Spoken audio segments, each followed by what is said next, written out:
Hi everyone, in this video I will give you answer to question how can you crack CodeVita 2020. Without getting late, let's get started.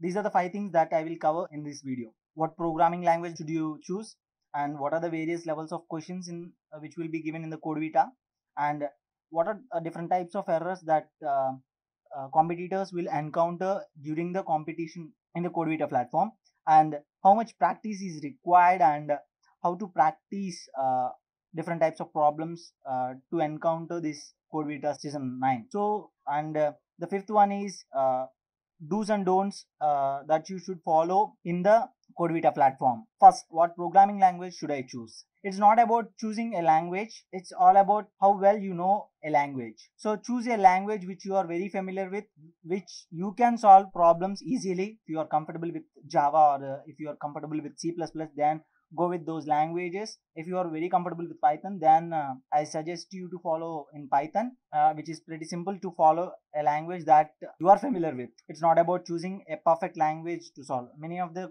competitors follow C++, but you cannot learn a new language and participate in a competition. It's all about using the language that you know in the competition. So choose a language that you very familiar with. And the next question is, what are the different levels in CodeVita contest? Generally, this contest contains 6 questions and 6 hours of time. You need to solve these 6 questions in the 6 hours of time span. So there are 2 easy questions, 2 medium questions, and 2 hard questions. So you need to focus on the easy questions and medium questions. You can focus on hard questions, but first you need to solve these 4 questions. Then after, you should go for hard questions. You should solve problems which are easy and which can be solved in a first few minutes. So start with easy problems and solve them. And the next, what are the different types of errors? The major different types of errors in the CodeVita platform is runtime error and time exceeded error, and the last one is presentation error. Runtime error, which generally mostly dependent on your program. If your program contains any syntax errors, then the system throws a runtime error. There is another chance where you get runtime error. It is because when the system fails to compile your code in a specific language. This is the least scenario where a CodeVita platform fails to do. You should focus on your code, whether you have any syntax errors or any other errors that makes the system throw runtime error. And the next one is time exceeded error. This is not because of your any syntax errors. This is only because of your code taking too much time to execute. If you have any infinite loops, or even if you have any nested for loops, or more number of for loops, then the system may throw this time exceeded error. So you should check whether your code is optimized or not. If it is not, you should optimize the code to avoid this problem. And the second and the last error is presentation error. Generally, this error occurs when your output format doesn't match with the system output format. It is not a big issue to focus on this problem, because if you get a presentation error, which means your answer is accepted, but it has a format error in the output. So it is not a big problem. You can go to the next problem, avoiding this presentation error. And the fourth step that is to how should we practice for this CodeVita contest. You should start from easy level, and then medium, and then hard. And there is another thing that you should follow is you should practice previous year's problems, because there is no chance that they will repeat questions, but they can give some logics that are used in the previous year's problem. You should definitely practice the previous year's problems. And the fifth step is do's and don'ts in the platform.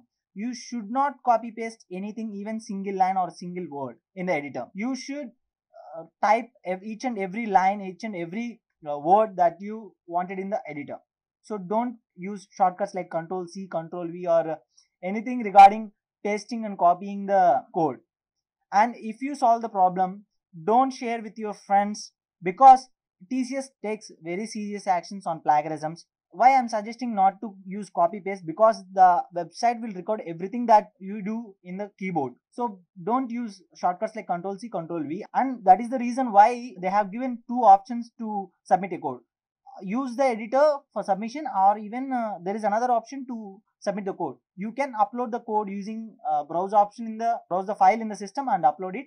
If you have taken any code snippet from any website, you should mention that URL in the a checkbox that will be available while uploading the code, or even while submitting the code. So be careful while taking any code snippet from the website. You should mention the exact link of the website So these are the major tips that helps you to avoid plagiarism and avoid issues with the platform, and how to practice these techniques. And if you want to know how to solve a problem, I have made a special video on how to solve a problem in any coding competition using 5 steps. I will link in the description below, and I will in the card section too. On 17th July you have mock vita 2, which is the last mock vita conducted by TCS. So do participate in that, and check your levels where you are lagging, and whether you are able to analyze the problem, or even whether you can solve a problem, or you can check your standards where you are lying. Do participate in that mock vita. If you are new to this channel, consider subscribing. If you like this video, share with your friends.